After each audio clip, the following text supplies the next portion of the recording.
Well, good morning, Clyde and Mary. We are doing this interview of Clyde and Mary Hudnall of 5 Dale Street in Peabody, Mass. as part of the Veterans History Project. It is April 1st, 2004 at 1 p.m. and we are located at the Peabody Institute Library, which is at 83 Main Street in Peabody, Mass. My name is William Power and I'm chairman of the Peabody Historical Commission. We are fortunate this afternoon to have two subjects to interview, and they are Clyde and Mary Hudnall. Welcome. Thank you. So I think we'll start off. The first question is when and where were you born? I was born December 1919 in Malden, Massachusetts. Clyde? February 24, 1918, Buckner, Missouri. Buckner, Missouri. And what war did you serve in? I served in World War II. Just World War II. World War II. Oh, that was enough, I think. And what branch of the service were you in? I was in the Navy Nurse Corps. Navy. Clyde, Navy. And why did you pick that particular branch? Was there any reason that you chose then? Well, I had a friend that was at the Chelsea Naval Hospital, and she asked me to come over and look over their grounds and the hospital, and what I saw I liked, so I decided that was for me. Mine involves just a little story. My brother and I were doing flight instructing at a Army contract school, and there were two Army officers there, and we were amused at some of their performance, and that terminated after 3 months, and we decided, why not join we knew we were going to have to sign up soon because of the draft, and we decided that why not join the Navy? It couldn't be any worse than this. Maybe that's not very good publicity. And you knew how to fly, Yeah. which was important for me, I think, too. And, what was the highest rank that you achieved? Full lieutenant. Full lieutenant. Commander. Commander. What did your dad and mom do when you were growing up in Malden? What was their life like? What did they do? Well, my mother was very busy with Girl Scouts and raising 5 of us in the family. And my dad was interested in sports because of my brothers, and helped to build a boys' athletic house in Malden. And they ran little fairs and rummage sales to make money for the football equipment mainly, later on basketball, etc. Clyde? My father was a school teacher and a farmer, and my mother had been a school teacher before I came around. And did you come from a large family? You mentioned that, Mary, you had Yes, quite a few there were brothers and 5 sisters. of us, and I was the oldest. Oh. So There were 5 of us. Did any of your immediate family serve in the military, and when did they serve? no, I was the only. No, my brother did. My middle brother. He was in Europe, and D-Day invasion, and they went in on the gliders, and fortunately he was very lucky. And then later on in the Battle of the Bulge, that type of thing. Wow. So he saw his share of duty. Yeah. I didn't really understand the question. Did any of your siblings serve in the service during the war? Or? Yes, my older brother was drafted into the Army, and he was in the Engineer Corps. And the brother between us, he and I joined the Navy together. And we had the same duty stations for quite a long while. That was nice. But we never flew with each other. And what theaters of the war did you serve in? Me? Mary. Well, Guam, out in the Pacific, was my theater of operation. And of course, in the States, after the war was over, we did fly up to Argentina to deliver patients or pick them up, or to San Juan, Puerto Rico, or down to Trinidad. But the main duty was out of Guam, going to Iwo Jima and Okinawa, and then back to Honolulu for further treatment of patients. My theaters were American and Pacific. And Clyde, you've already answered this question pretty much. Were you drafted or did you enlist? I was not drafted. I was appointed to the regular Navy Nurse Corps, and that took a little while. I thought these reservists got in so fast, and I thought that might happen to me, but they evidently took quite a while to find out all about your background for the regular Navy, because they figured you'd be in for at least 20 years that way. Yeah. Tell us a little bit about how you both felt those first days in the service after leaving home and family, if you can remember. Was it exciting? Was it sad? It was a little sad, but not too bad, because I was only at Newport, Rhode Island, which was my first duty station, and I could hop the bus and train and be home on the weekends, so that made it a little bit nicer. But we was kept so busy with getting uniforms measured and training on the wards, because the hospital wards, because that was different from your regular civilian hospital. Too many rules and regulations, really. But it was a good place to have first duty. Now, that was 1942? Three that you were in. Yes. So were you seeing wounded soldiers at that time? Yes, they were on that in that particular hospital. They had boys that or men that were older veterans, and also younger boys that had just come into the service, and through a lot of their training they had broken bones and they needed surgery for various appendix or something of that sort. Mm-hmm. So it was a very varied group that we took care of there. What were your feelings, Clyde? Do you remember, was it traumatic for you at all? No, it really wasn't. For one reason, I had my brother with me, and I had been away from home quite a bit anyway, but the things that impressed me, went to Pensacola, and we ate meals with so many people, and we lived with so many people. Those were the only two things that really impressed me. Of course, they had this discipline business, which you had to dress just right and be neat and all that stuff. We had to keep our rooms neat, and I remember getting 2 or 3 demerits once because there was some dust on the back of a mirror or something like that. And where did you do your training? You spoke of Rhode Island. You started out your training there. You mean before the Navy? No, during the Navy. Oh, during the Navy. After Newport, I went to Chicago to Navy Pier, and most of the patients at Navy Pier were rheumatic fever patients that we received from Great Lakes, and also officers that came in from a nearby airfield, and they were in for various surgical problems. And we also had the boys that came off the ships that were in training right on the Great Lakes. It was an aircraft carrier there on the lakes, I believe, one of them anyway, and those pilots would come in from that carrier for various treatments. Yeah.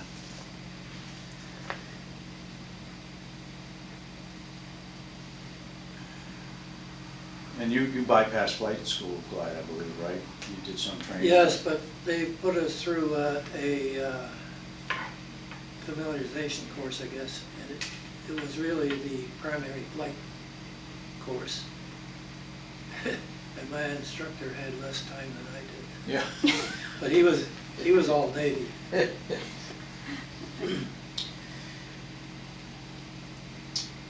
Where was your first post after training? Was yours Chicago, did you say? After Your training, your first post that you went to, assignment? Well, the first one was Newport and Newport. then Chicago, and that's where I received orders to go to California for air evacuation training. And we were the first group of Navy nurses. They took a nurse from each naval district across the country, and I just happened to be the one from the Chicago area. And we went out to California, and the Army nurses had been doing some of this air evacuation down in Brazil. And they taught us what to do as far as evacuating patients over the water, which seems strange to me, but then the Navy took over, and we had to learn to tread water for at least 10 minutes with your hands tied behind your back and a shirt. And it was jump off a high diving board, and I wasn't quite used to that high diving board. But it worked out well. Fortunately, we've had no accidents in the Pacific that we needed that training for. Well, that's good. Now, what year did you start that service where you were? 45. 45, you were Yes. flying the evacuees in Yes. and out? Yeah. Yes, 45. Yeah, and you were based then in Guam? We were based at Alameda, and then our orders were to Guam. So Guam became our headquarters then, and we operate out there. And Clyde, where was your first post that you, once you finished the refresher course, where did they ship you off to? Well, my first post really was there, and that was Pensacola, Florida, and that was in September of 1942 that I went on active duty. And while there, they gave us a flight instructor course, and I already had a civilian flight instructor rating. But then we went to Olathe, Kansas, where there was a primary flight school, and I spent a year there in the primary flight school. You want some more? Sure. While there, once a year, they give us a chance to bid on our next duty. And I noticed, my brother and I both noticed that one of the duties available was Naval Air Transport Service. We both bid on that, and in a short time, we were in that organization. And that involved more training, of course. We went to an instrument flight school at Atlanta, Georgia, Naval Air Station, and then over to Roanoke, Virginia, and we got training in the DC-3 by an airline pilots. And from there we went back to Olathe, Kansas, where we were based in Naval Air Transport at the time. And we got checked out and started flying the line. And did that for about a year, and we got selected to go to the Pacific.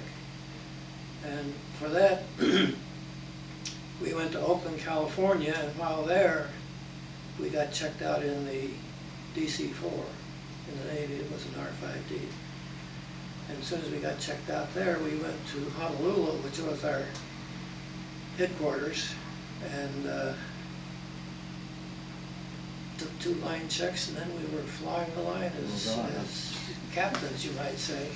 And incidentally, we were both in the same outfit. She was in Naval Air Transport, and I was at the headquarters base in Honolulu, and she was at a detachment in Guam. That all worked out well for you, later on. So you pretty much told us about your job description, what your day was like, what your week was like, and did either of you see combat? She was in a combat area, but I was not. When we landed on Iwo Jima that first day, it sounded like the biggest 4th of July to me with There was still bombs, and the ground was, well, at times a little shaky, and a lot of confusion, dust and dirt blowing around, because very little thing, there wasn't any really paved area. Even the patients were on the ground, on litters, you know, with a canvas top. And then when we went over to Iwo Jima, to Okinawa, it was a little better, but it was still noisy when we picked up patients there. But that was the extent of combat as far as I was concerned. Why don't you tell us about some of the memorable characters you met and friends you made in the service? And did you keep up contact with them after the war? Oh, definitely. We called ourselves the Dirty Dozen, which a lot of outfits did. But the 12 of us that trained, the first 12, we really stuck together like glue, because we didn't know anybody else, and some of the other outfits were surrounding us at the time. And over the years, whenever somebody was married or had a baby, well, we all sent notes or they kept in touch. And to this day, some have gone now, but the majority still write, still take care of one another at conventions and that sort of thing. That's great. Clyde? You want funny stories or what? Of course. Clean funny stories. Oh, yeah, sensitive, Bill. One night when I was at Atlanta, Georgia, I was rooming with this fellow named C.D. House. Well, my name is C.D. Hudnall, and we called each other C.D. And we had two bunks in one room together. And one morning when it was just starting to get light, he jumped out of bed and started yelling. And he says, "C.D., help me." And I felt like crawling down under my bed, but I didn't. And I just waited there a little while, and all of a sudden he quieted down. And I said, "What the heck happened to you?" And he kind of laughed, and he says, "I woke up and I felt this arm, and I thought it was somebody else's. It was my arm, which had gone to sleep." And he got all excited, and that's what it was all about.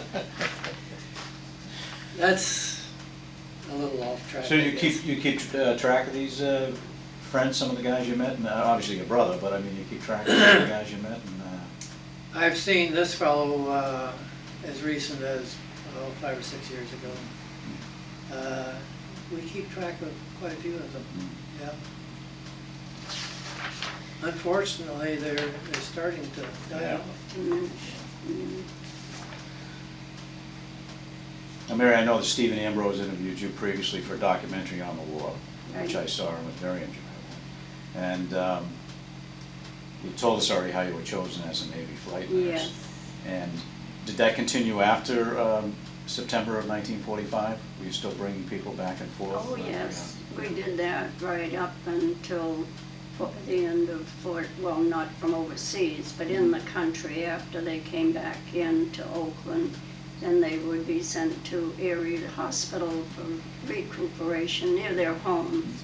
So that was all over the country. In some places, like I said, San Juan and Trinidad and Panama, that was another one. They were taken down there to recuperate? Some of them. So now you both got to see the world. I mean, you grew up in Missouri and you in Malden, and when you got to places like Honolulu and Guam and Okinawa, there must have been pretty. We didn't see the other side of the Atlantic, and a lot of people did. Yeah, yeah. But do you remember some of your feelings, or were you just so busy that doing your job that?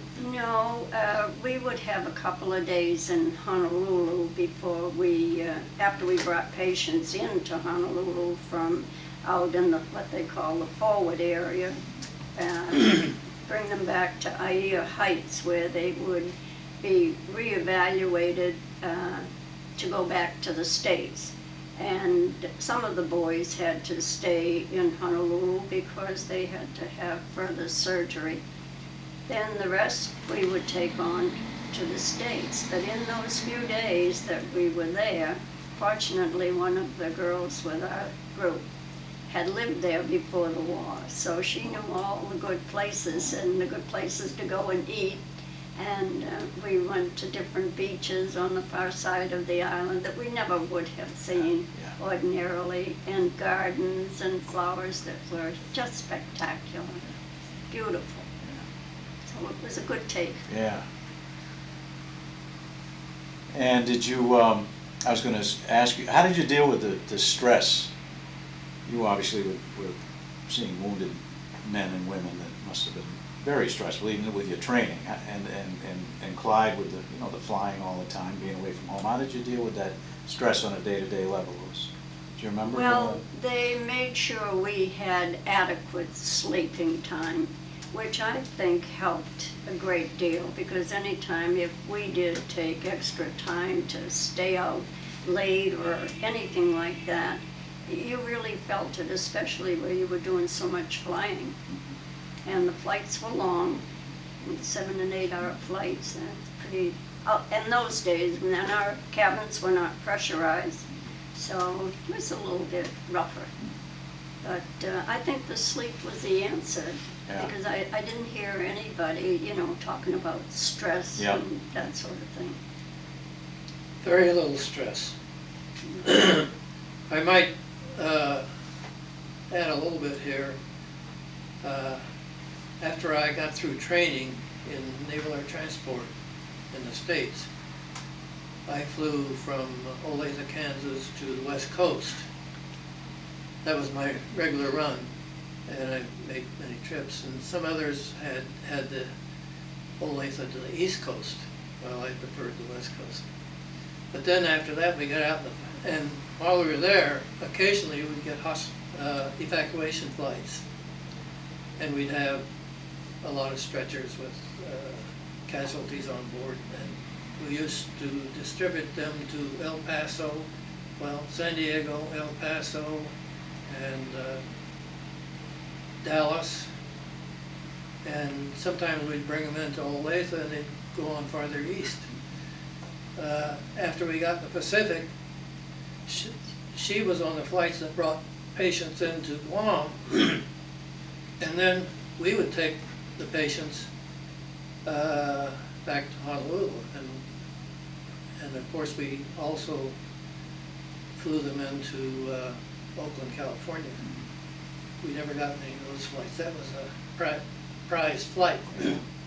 But on all these flights where we had patients aboard, we had to have a flight nurse on board. So, strangely enough, I had quite a few flight nurses aboard my flights, but I never saw her when I was in the Pacific. Not until we got back to Naval Air Station, Patuxent River, which is 70 miles southeast of Washington, D.C. So everybody in the service wanted your job, Clyde. What? I say every guy in the service wanted your job. You had it. I wasn't dissatisfied. No, I wouldn't think so. Now, well, riding home and all that, and at USO, did you have any experiences with USO? No, I didn't have any experience with Did them. you write home and did you get your mail Definitely. regularly? Oh, you couldn't wait for that mail. Yeah. That was a good lift for everybody. And packages would come in. I know my mother used to send us candy kisses from Charlie's, which was a noted place in Malden. And they'd be hard as rocks by the time I received them. And the first time they came, I just put them on the table. We came back about 10 minutes later, it was covered with ants. And the lady that worked doing chores in our Quonset hut was a native of Guam, and she said, "Oh, no. She said, "Here's what you do.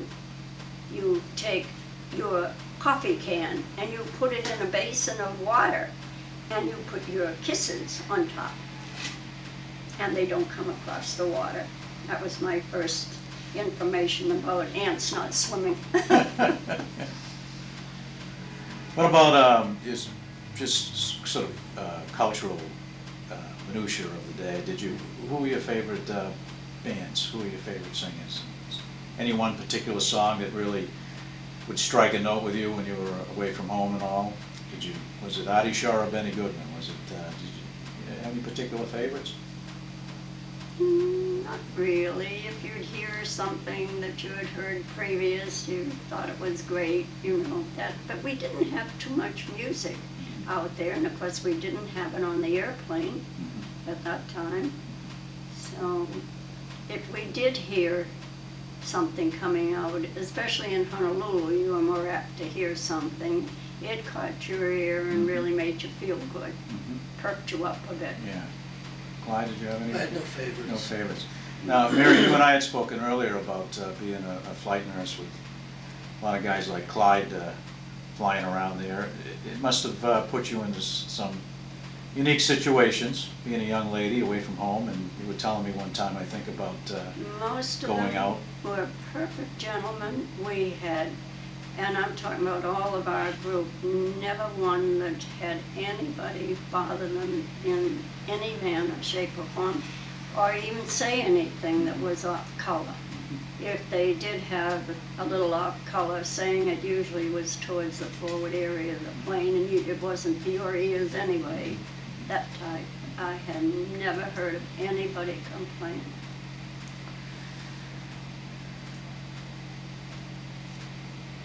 Did you get to go home at all during the war? Did you get leave to go home? Well, I did when I was, excuse me, go ahead. Oh, yes, before I went to California, I had leave, and then I had leave from Newport before I went to Chicago. And that was good because my brother was home and in uniform, so we had time to go to Boston and go to a few nightclubs before we both left. So it was a great time. I did when I was at Olathe because I was only about 40 miles from home. And I had a car and I had a friend giving me gasoline coupons. That was important. Was there any particular ritual? Now, you're both flyers. You both flew a lot. Did you have any particular ritual that you did, for good luck before you got on the plane, like, I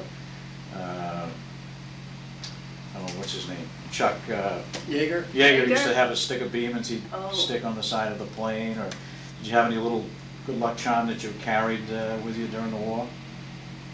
No, I didn't, but my corpsman, we always have one corpsman with us, and he always used to stick his gum on the outside of the plane. He said, if it's there when we come back, he said, I'll get it. How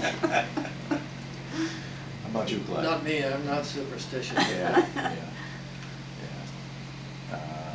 Did you keep a journal of your experiences when you were in the service? Well, we had a log book, for your flight hours, and that more or less was our journal. That was the only journal we had. I never kept any other journal myself. All right, do you remember your serial numbers? Yes. 207-349. It's changed now. When, after World War II, they adopted Social Security numbers. And my brother was 207-350. Wow. One up. One up. What were your feelings when you separated from the service? I mean, was it a relief? Was it bittersweet? Were you just so happy to get a chance to go home? What were some of your feelings? Well, when I left the service, I had to leave because if you married in those days, and we had just been married in July, you could not stay in the Navy Nurse Corps. And I had just received orders to go on to get my master's at Columbia, and I had to turn it down because once you got married, you were out. And Clyde had already left the service and was in Florida, so I went to live in Florida. And it was a little hard getting used to because you were always so used to the other routine, and it just seemed a little dull at first, the days to fill the days up. But then I did go to work nights at the St. Vincent's Hospital down there in Jacksonville. That filled up the time. How about you, Clyde? I just felt a little lost. It was a matter of getting acclimated. I can remember when we were in the service then, we were not allowed to wear civilian clothes at all. And of course, when I got out, I went and bought myself a new suit. And the uniform that I was used to buttoned up to about here, and the suit that I got buttoned down here, and I felt naked. That was one little event that Yeah. occurred Yeah. just after I got out. Well, did you ever, at any time, did you consider making the Navy a career, or when you were in the service, did you say this is something I would consider doing the rest of my No. life? After I met Clyde, I figured that was the end of the Navy career. Yeah, yeah. And did you carry on flying at all after the war? Oh, yeah. You did? Yeah. I instructed at a little flight school in Jacksonville for a while. And eventually, we came up here, and I got into FAA, and I flew for them. I flew Twin Beechcrafts and DC-3s. And I did that for 28 years with the FAA. And I stayed in the Navy Reserve, so I was still flying Navy airplanes. And I might mention something that you asked for a while ago. One time out in the Pacific, I was in Guam, and I was scheduled for a flight to Manus, which is 2 degrees south of the equator. It's about a 10-hour flight, I guess. And we took off, and we had reported bad weather, which was equatorial thunderstorms. And we took off about 10 o'clock in the evening. Our flight schedules were anywhere around the 24-hour clock. And they told me, I was advised we would get quite a bit of turbulence and thunderstorm activity and all that stuff. And about an hour after we took off, we were in it. And I've never seen it rain so hard. And all night long, we were just bouncing up and down. It wasn't like going up and down 1,000 feet like in a thunderstorm, but it was just constant, a lot of churning up and down. And of course, I'm wondering if we ever get there. And I also heard about the Japanese fouling up the navigation aids, and what we had to find our terminal down there at Manus was a radio beacon, which we could only receive about 2 hours out at best. And this was about a 10-hour flight. We had a heading that was given us on our flight plan, pre-computed heading. And as soon as we got in the stuff, we had no means of navigation whatsoever. We couldn't see the stars, and that was all we had to navigate by out there in those days. And so I'm wondering how much we're going to drift off course. And I flew that one heading all night, and the next morning, what we estimated about 2 hours from our destination, I started trying to tune the station in. And I started getting it, and we have an instrument in the cockpit that if the station is dead ahead, this needle points straight up. The needle pointed straight up. I couldn't believe it. I thought something was wrong. I really did. Couldn't happen. As far as I'm concerned, we could have been 300 or 400 miles off course. Well, pretty soon the weather got a little better, and we got VFR where we could see things, and we flew right straight into the runway. And normally on any flight, the navigator will give us different headings now and then. We flew. One pretty steady hand on the tiller. Yeah. I thought that was amazing. That is amazing. That is amazing. Well, You know, it's been over 50 years, obviously, since you folks served in the war, and you know, what do you feel now about your contributions to winning that, literally a world war? Everybody in the world was involved in that war. So, what do you feel now? You must think about it occasionally, that you contributed to this huge effort. Well, at the time, we thought it was the proper thing to do, and at the end of it, we figured we'd have peace everywhere. But looking at the world situation today, it just doesn't look like there's very much peace no matter where you look around the globe. And that makes you feel a little down. Any thoughts, Clyde? Well, I was never in battle, which suited me. And I never got any battle ribbons and all that stuff. But I feel like I did my assigned task, so I did my proper contribution.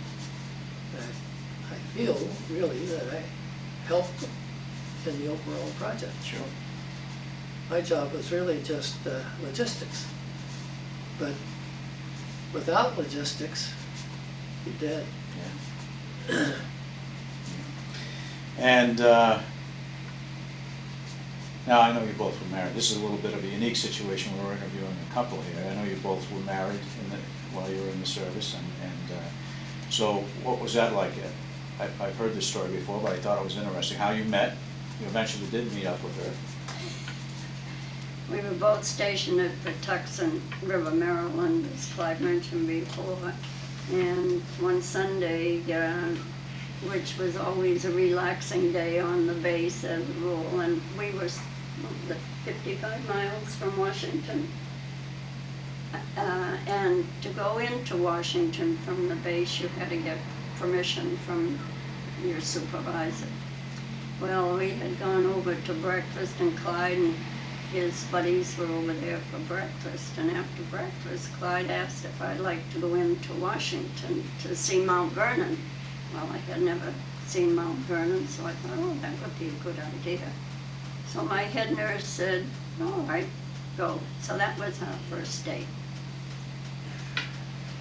With two other guys along.